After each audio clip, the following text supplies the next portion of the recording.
Audience અને target તો નાના બાળકો છે.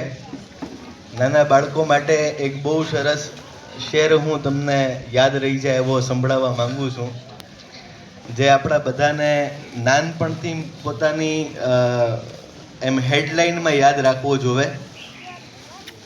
કાંટો पे जो खिलता है, कांटा એટલે જે ગુલાબ હોય ને એ કાંટાની અંદર ખીલે. कांटों में जो खिलता है, शॉलों पे जो चलता है.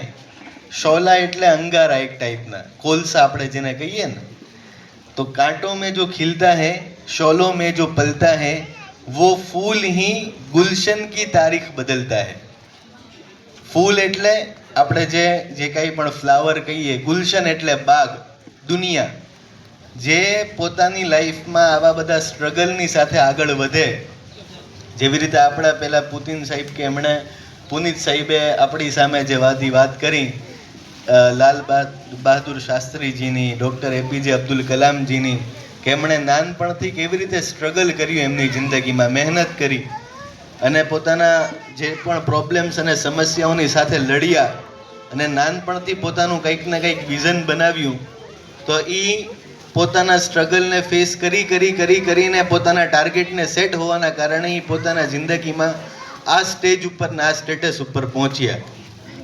તો અત્યારથી બાળકો આપણા જીવનમાં આપણે એક પોતાનો ટાર્ગેટ બનાવીએ, આપણે ગોલ આપણો સેટ કરીએ. જેવી રીતે સાહેબે વાત કરી કે મારે મોટા થઈને આઈપીએસ બનવું છે, આઈએએસ બનવું છે, મારે કલેક્ટર બનવું છે, અથવા મારે શિક્ષક બનવું છે, મારે સ્પોર્ટ્સમાં જવું છે. તો એની માટેનો અત્યારથી માઇન્ડસેટ તૈયાર કરીએ તો આપણે ત્યાં સુધી પહોંચી શકીએ.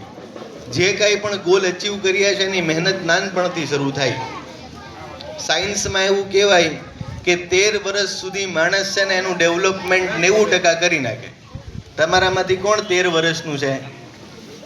આંગળી ઊંચી કરો. તમારામાંથી કોણ 13 વર્ષનું છે? 13 વર્ષ અથવા 13 વર્ષથી નાના